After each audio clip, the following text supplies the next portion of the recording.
Allora, dovremmo avere in collegamento il Presidente del Movimento 5 Stelle, Giuseppe Conte.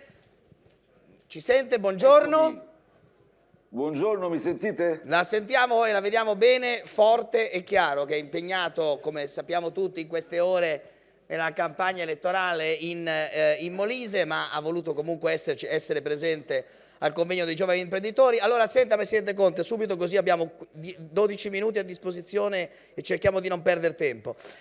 La prima questione che le voglio chiedere riguarda proprio la questione dei salari, così usciamo da qui, dal tema che stavamo affrontando. Nella sua relazione il Presidente parla di quanto può essere determinante il cuneo fiscale e farlo diventare però una misura in qualche modo strutturale. Allora partiamo da qui, da una cosa molto molto concreta.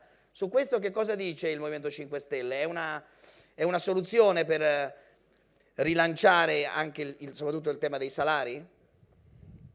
Ma assolutamente sì, il grande problema che noi abbiamo è la perdita del potere d'acquisto negli ultimi 30 anni per quanto riguarda i salari e soprattutto l'inflazione adesso sta mordendo risorse importanti al Paese. Pensate, Fabi l'altro giorno ha certificato che ormai nei conti correnti dei nostri risparmiatori, del risparmio italiano, mancano 61 miliardi.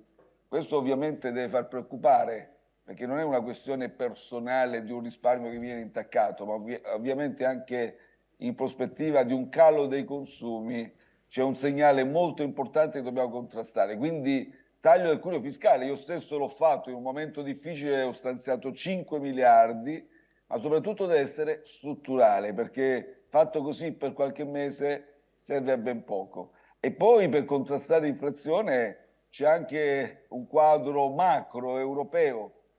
La politica della BCE, la politica monetaria, io la trovo eccessivamente restrittiva.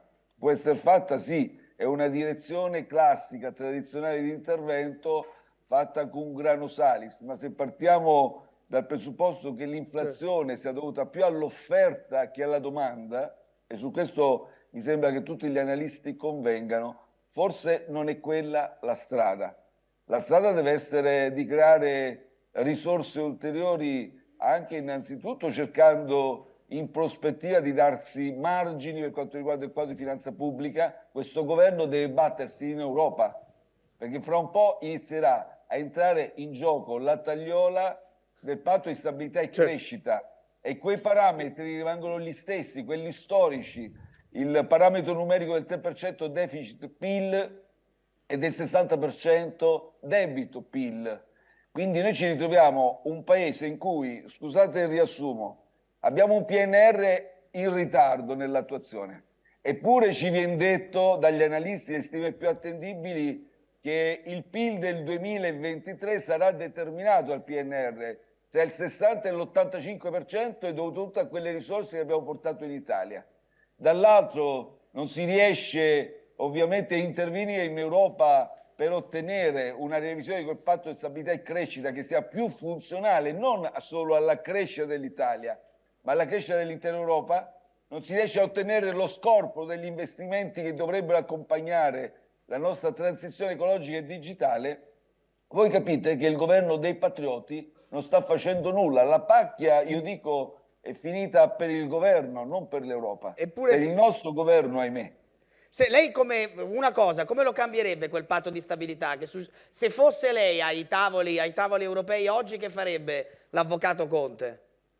Ma guardi, lì c'è un problema serio. Allora, parliamo del tema di attualità. Qui il fronte innanzitutto ancora più caldo rispetto al patto di stabilità e crescita, qual è oggi? Il MES.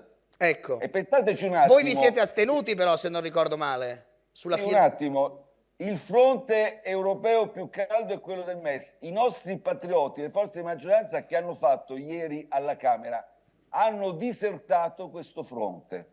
Non riescono a prendere una posizione. La nostra posizione è molto chiara, guardi. Io mi sono ritrovato con un paese in piena pandemia.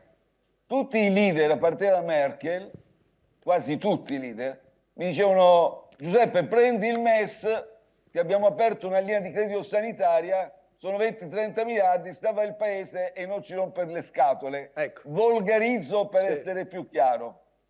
io ero consapevole, avevo forze di maggioranza che spingevano per attivare il MES. Non avevo solo un problema di stigma nei mercati finanziari, perché comunque quella era una situazione eccezionale, ma sapevo che accontentando il nostro paese di quei 20-30 miliardi avremmo dimenticato assolutamente la svolta che serviva non solo all'Italia ma all'Europa. Mi sono battuto strenuamente per non attivare il MES e chiudere lì la partita e invece realizzare il sogno di creare nuove ingenti risorse attraverso il debito pubblico comune per la prima volta nella Però storia. Ora aspetti, che Conte. cosa bisognava fare? Scusi, No, no, chiaro. subentra Draghi, bisogna continuare su quella strada, rendere strutturale un Next Generation EU che pesa poco perché comunque il debito pubblico comune assolutamente agevolato, spalmato per l'eternità. Eppure non si è fatto nulla. Eppure non si è fatto nulla neppure per un Energy Recovery Fund durante la crisi energetica. Quindi oggi ci ritroviamo col governo Draghi prima e Meloni adesso che evidentemente non abbiamo margini perché non abbiamo costruito nulla. Poi l'atteggiamento della Meloni in Europa è incomprensibile. Da un lato occhieggia i paesi di Visegrad, dall'altro vuole mantenere buoni rapporti con Vox e dall'altro però che cosa fa? Non riesce a costruire nulla. Cioè le uniche battaglie che ha fatto sono ridicole, ci indeboliscono.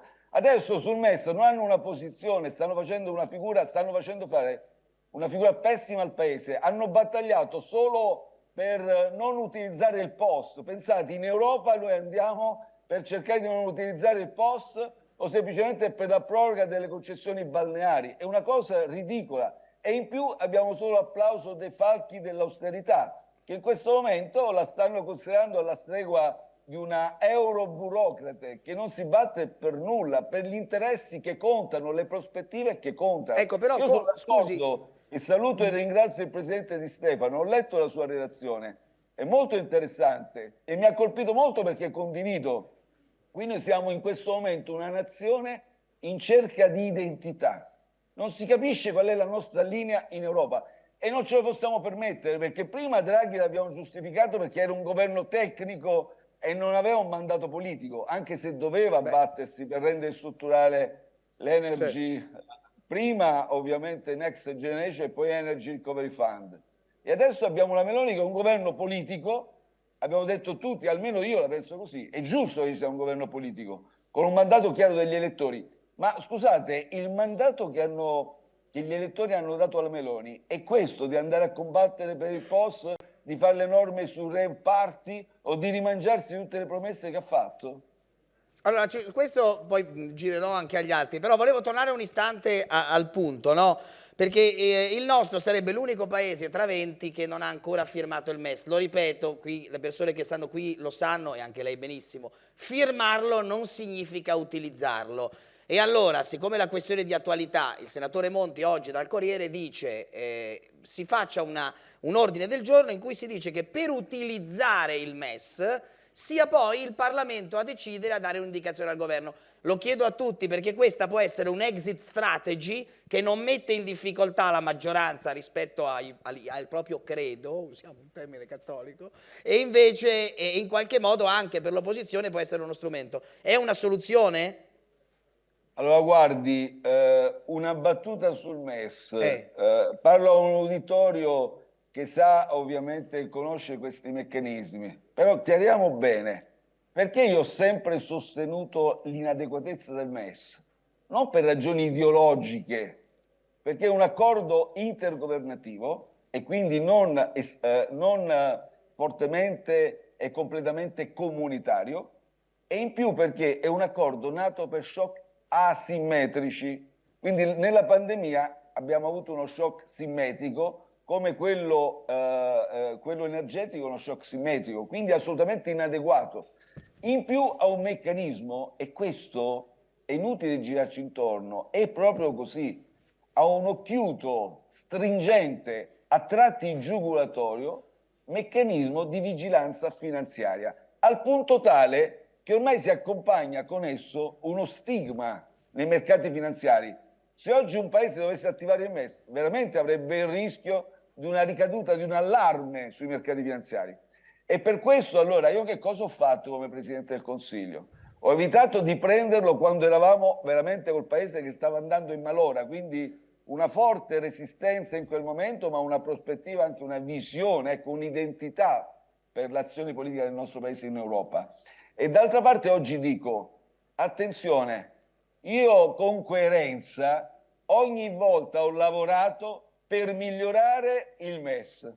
Quindi con il mio governo, il ministro Tria prima, il ministro Gualtieri dopo, abbiamo lavorato, ho dato loro mandato di modificarlo in meglio. Abbiamo introdotto il backstop, quindi quell'accordo che per me non è la soluzione dei problemi, noi comunque l'abbiamo migliorato, abbiamo fatto il nostro dovere e abbiamo però detto, io l'ho detto a tutti i consigli europei, a tutti i miei leader, a tutti i colleghi leader, guardate però attenzione, io sto lavorando per migliorarlo, ma avrete la mia approvazione e del mio governo solo se completeremo gli altri pilastri di questa complessiva riforma.